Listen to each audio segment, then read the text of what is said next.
Fui a la misma escuela cristiana desde el jardín de infantes hasta terminar la secundaria.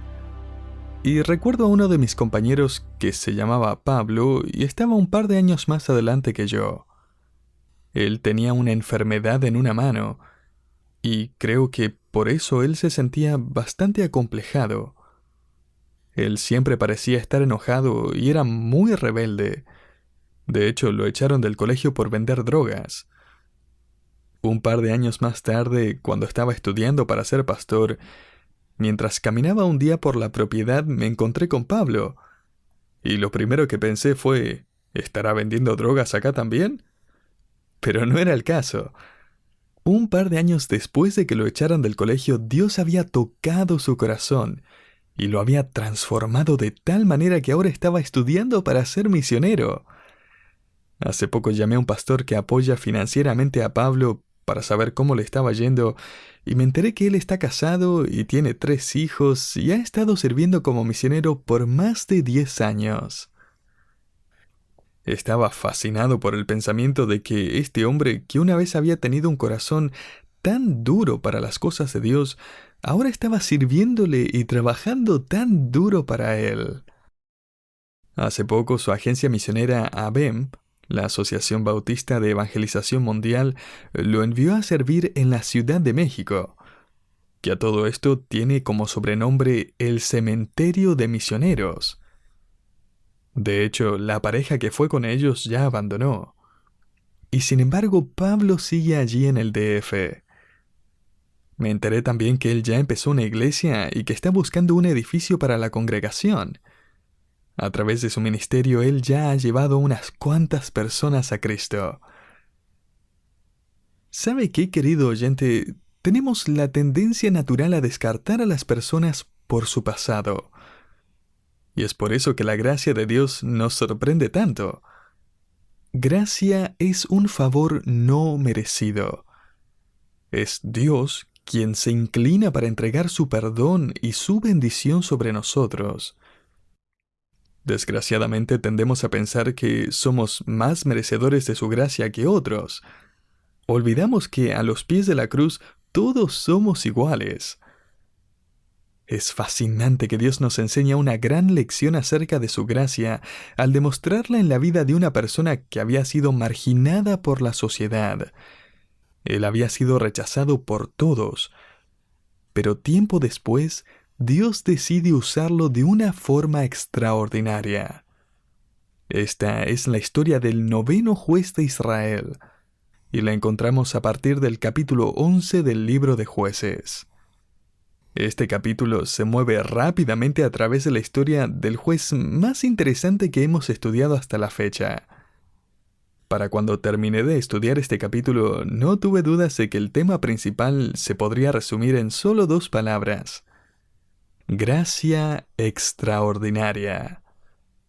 Vamos a echarle un vistazo a este tipo de gracia el día de hoy. Israel una vez más había vuelto a entregarse a la idolatría. Recordará el ciclo de pecado que caracteriza esta época en el pueblo de Israel. Gedeón había muerto, su hijo Abimelec se había abierto camino hacia su breve reinado a fuerza de asesinatos y masacres, 2 jueces se habían levantado con resultados insignificantes, y ahora el pueblo de Israel estaba metido en la idolatría como nunca antes. Dios, quien es un Dios de gracia, estaba a punto de revelarle sus atributos al pueblo de Israel al escoger a la persona que nunca nadie habría pensado que llegaría a liderarlos. Un hombre que sin lugar a dudas gozó de la gracia de Dios en su vida. Su nombre era Jefté, y vaya historia que tuvo. Veamos cómo se nos presenta Jefté en Jueces capítulo 11. Comencemos con los versículos 1 al 3. Jefté Galaadita era esforzado y valeroso. Era hijo de una mujer ramera, y el padre de Jefté era Galaad. Pero la mujer de Galaad le dio hijos, los cuales cuando crecieron, echaron fuera a Jefté diciéndole: «No heredarás en la casa de nuestro padre porque eres hijo de otra mujer». Huyó pues Jefté de sus hermanos y habitó en tierra de Tob, y se juntaron con él hombres ociosos, los cuales salían con él. Estos 3 primeros versículos deben haber sido lo suficientemente escandalosos como para que le dieran escalofríos al religioso, para que desmayara al santurrón y para hacer enojar o al menos avergonzar al orgulloso. Dios no había escogido un líder de entre la élite, entre los de gran educación, los finos y respetables. Jefté era todo menos eso. Él había tenido un pasado increíblemente doloroso y sombrío y un presente criminal. Y sin embargo, este hombre va a ser el 9º juez que va a guiar a Israel de vuelta hacia Dios. Note que antes que Jefté asumiera sus responsabilidades en Israel, él había sufrido de no solo 3, sino 4 duras realidades en su vida. Veamos cuáles son. La primera dura realidad en su vida es que él era un hijo ilegítimo. Note Jueces 11:1 nuevamente. Jefté Gaaladita era esforzado y valeroso, era hijo de una mujer ramera y el padre de Jefté era Galaad. Esto significa que él no tenía derechos o privilegios legales. Él había nacido en un burdel y había crecido sin el beneficio de una familia que lo cuidara o se preocupara por él. La segunda realidad en su vida es que su madre era una prostituta. El padre de Jefté, Galaad, le era infiel a su esposa. Quizás una tarde, después de haber pagado por una hora de placer, Galaad había dejado embarazada a esta joven prostituta. Pero para complicarle las cosas, ella no se quedó callada, y eventualmente expuso el pecado de este respetado hombre en la comunidad. Galaad cargó con las consecuencias del pecado de una tarde por el resto de su vida. Su hogar se convirtió en un campo de batalla, lleno de odio, discusiones, hostilidad y rivalidad. Evidentemente, Galaad había quedado con la custodia del bebé y se lo había llevado a casa, que es lo mínimo que podría haber hecho. Ahora, la tercera dura realidad de Jefté es que eventualmente su familia adoptiva lo rechazó. Leamos nuevamente Jueces 11:2. Pero la mujer de Galaad le dio hijos, los cuales cuando crecieron echaron fuera a Jefté, diciéndole: «No heredarás en la casa de nuestro padre porque eres hijo de otra mujer». En otras palabras, cuando los hijos legítimos de Galaad llegaron a una edad en que se pusieron a pensar acerca de su herencia, se deshicieron de Jefté. Obviamente no querían compartir la herencia con alguien que, según ellos, no pertenecía a la familia. Y la cuarta dura realidad de Jefté es que terminó entre criminales. Es más, él se convirtió en el líder de un grupo de criminales. Leamos nuevamente Jueces 11:3. Huyó pues Jefté de sus hermanos y habitó en tierra de Tob, y se juntaron con él hombres ociosos, los cuales salían con él. La palabra ociosos significa literalmente vacíos o vanos. El tipo de personas que nos imaginamos conversando en callejones oscuros y fumando en salones de billar. Este hombre que había sido rechazado por todos los que lo deberían haber aceptado, encuentra un hogar entre otros que también habían sido rechazados. ¡Qué vida que había tenido Jefté! Había nacido de una mujer que deseaba que él no hubiera nacido. Fue recibido en el hogar de un padre que no lo cuidaba. De hecho, la ausencia de su padre es evidente. Él estaba obviamente avergonzado al verlo, ya que era un recordatorio constante de su pecado. Al pequeño Jefté lo dejan en esa casa para que se cuide de sí mismo en medio de hermanos amargados, enojados y egoístas. Él estaba rodeado por una familia que finalmente lo rechazó y lo descartó como una bolsa de basura, diciendo quizás: «Lo sentimos, pero no te queremos, no perteneces en esta familia, así que anda a dar una vuelta por ahí. Buena suerte». El famoso predicador escocés Alexander White sabía algo del dolor que sufrió Jefté. Él fue hijo de una madre soltera en una sociedad donde fue estigmatizado de por vida. Él tuvo que luchar con la burla de los niños de su edad, el desprecio de las niñas, los susurros de la gente del pueblo cada vez que lo veían pasar. Su madre le puso el apellido de su padre. Ella lo crió en pobreza, pero con buenos valores. Con el pasar del tiempo, él se convirtió en un aprendiz de zapatero, y gracias a su trabajo duro fue capaz de pagarse sus estudios universitarios. La predicación del Dr. White era caracterizada por una gran sensibilidad a los temas de contingencia y también por una profunda identificación con aquellos que sufren. En el curso de su ministerio, él predicó acerca de la mayoría de los hombres y mujeres en la Biblia. Estos famosos estudios fueron impresos y tengo el privilegio de tener una copia de ellos.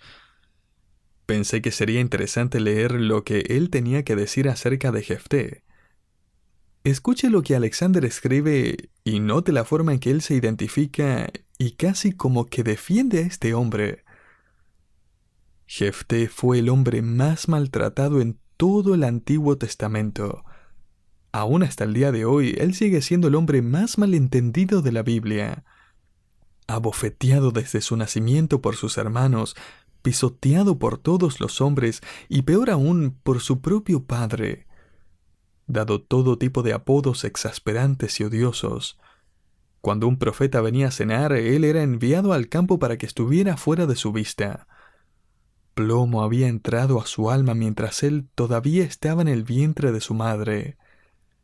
Su padre, sus hermanos y los ancianos de Israel contribuyeron a la aflicción de Jefté hasta que el Señor se puso de pie y dijo: «Suficiente».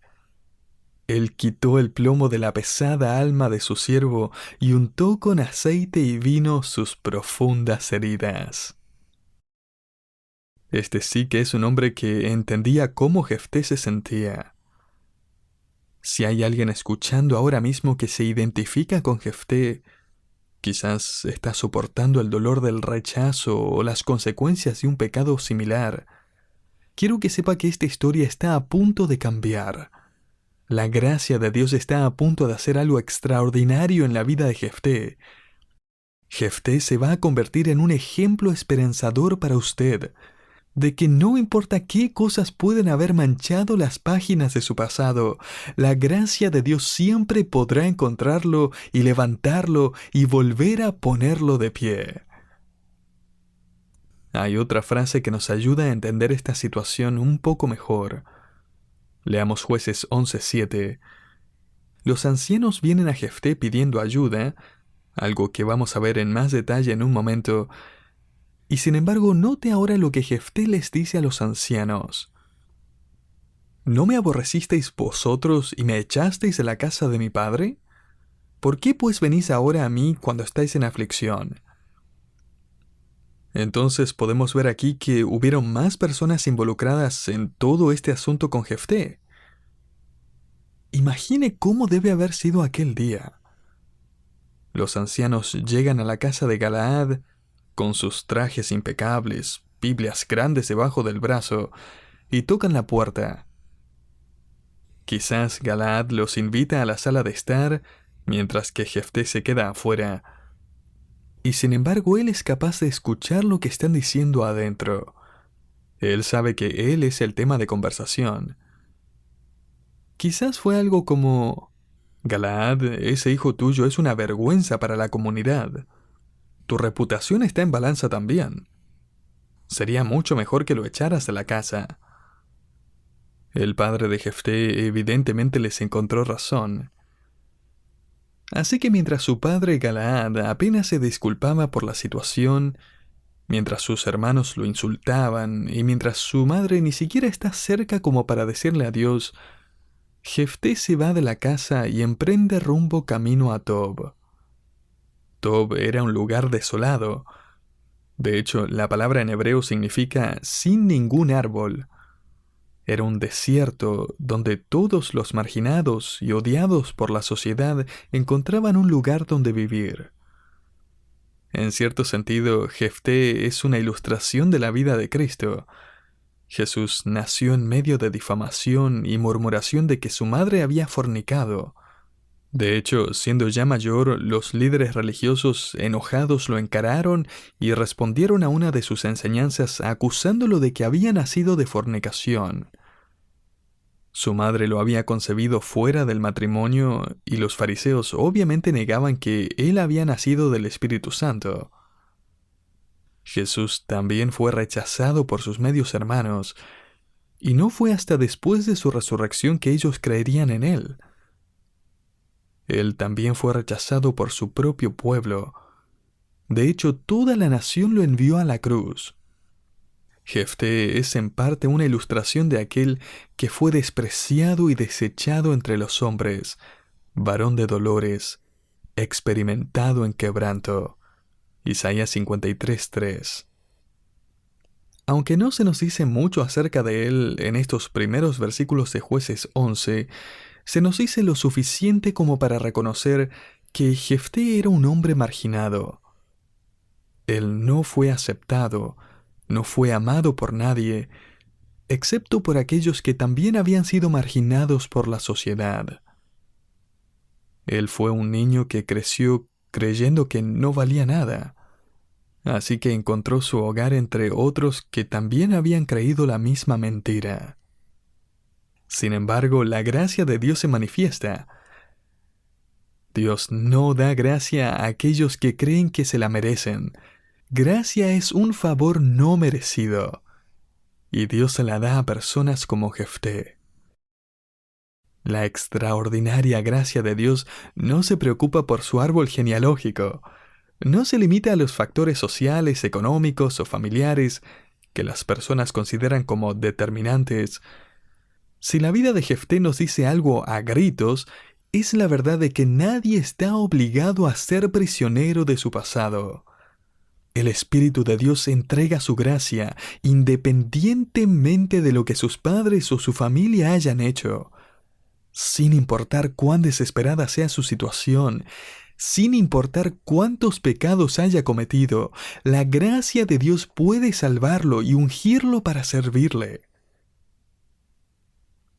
Gary Inrig, un autor que he estado leyendo, recibió una carta de un amigo misionero que vive en Etiopía. Este amigo le contó a Gary acerca de dos hombres que habían plantado y ahora estaban pastoreando iglesias entre unas tribus inalcanzadas. Estos dos hombres estaban viviendo allí gracias al aporte de sus iglesias. Gary comentó que ninguna agencia misionera había aceptado sus aplicaciones. Uno de los hombres se llama Arche, tiene 25 años y tiene manos deformes. Tiene 6 dedos en cada mano. Él solo llegó al 6º grado. Su esposa tiene tuberculosis. El amigo de Gary Inrig visitó a Arche y dijo que había presenciado el bautismo de 24 personas en un mes. El otro hombre era Indreas. Él solo llegó al 4º grado y su esposa solía ser camarera en un bar.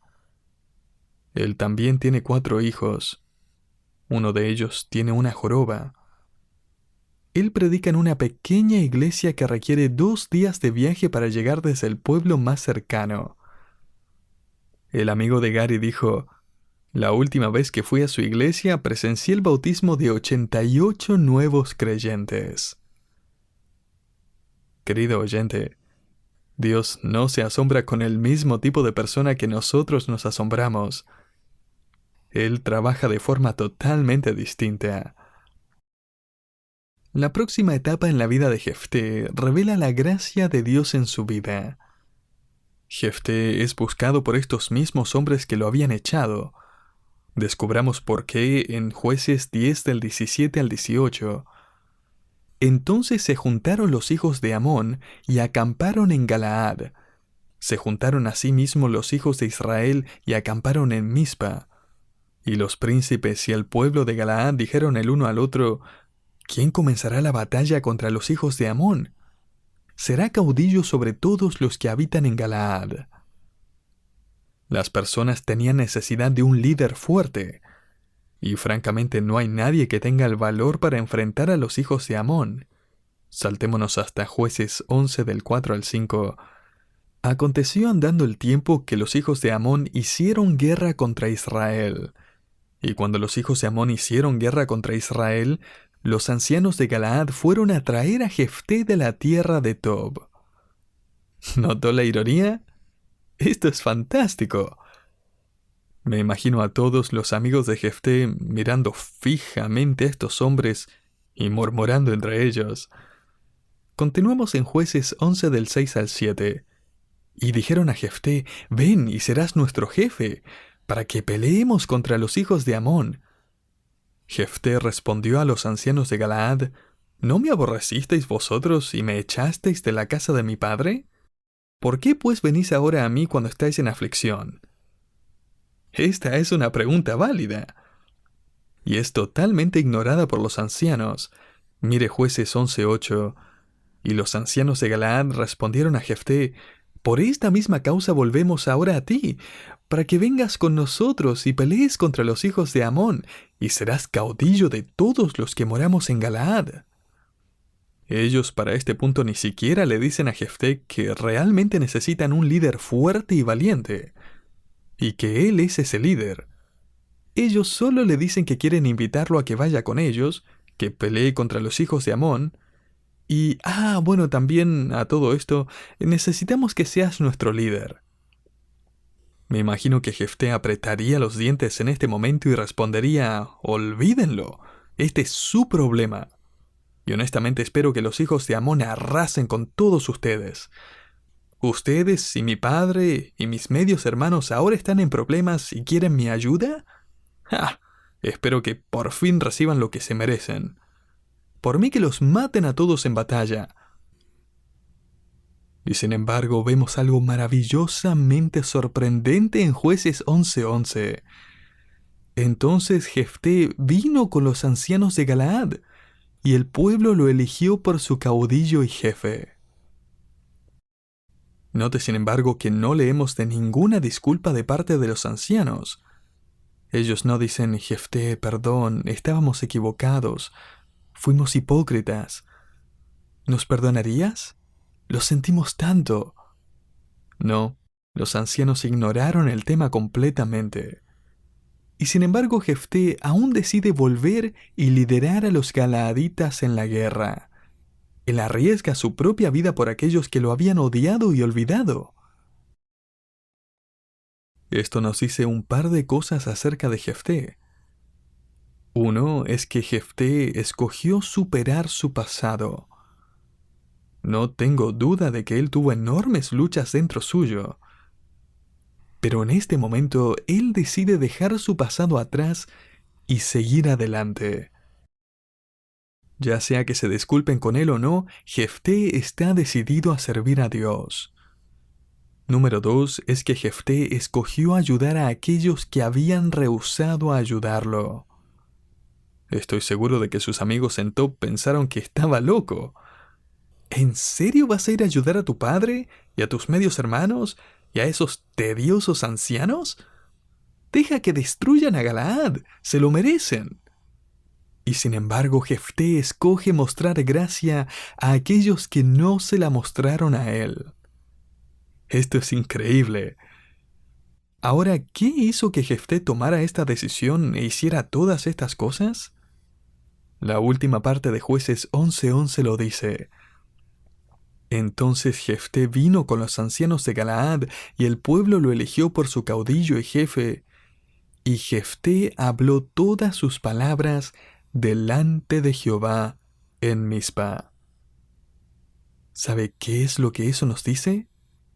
Que aunque todos habían abandonado a Jefté, él sabía que Dios no lo había abandonado. Él de alguna forma había mantenido un caminar con Dios abierto y transparente.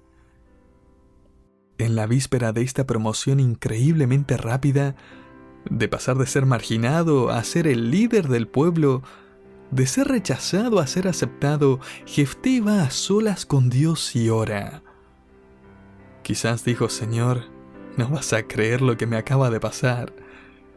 Ellos me quieren, Señor, ellos me necesitan. Ellos aún me invitaron para ser su líder. Gracias, Señor. Voy a ir a pelear por tu causa y por tu nombre. Es por la extraordinaria gracia de Dios que Jefté fue el escogido para liderar a Galaad. Y es por la extraordinaria gracia de Dios que Jefté haya decidido ir. John Newton escribió el himno Sublime Gracia. Probablemente conozca ya la historia de este hombre. La semana pasada leí que él dijo una vez que habían 3 maravillas acerca del cielo que lo asombrarían cuando llegara allá. Él dijo, lo primero va a ser la cantidad de personas que van a estar allí y no esperaba ver. Lo segundo va a ser la cantidad de personas que no van a estar allí y que esperaba ver. Y lo tercero y más asombroso de todo, va a ser encontrarme a mí mismo allí. Querido oyente, esta es la extraordinaria gracia de Dios. John Newton escribiría las hermosas palabras del himno que dice: Sublime gracia del Señor, que a un infeliz salvó. Fui ciego, mas hoy miro yo, perdido, y Él me halló.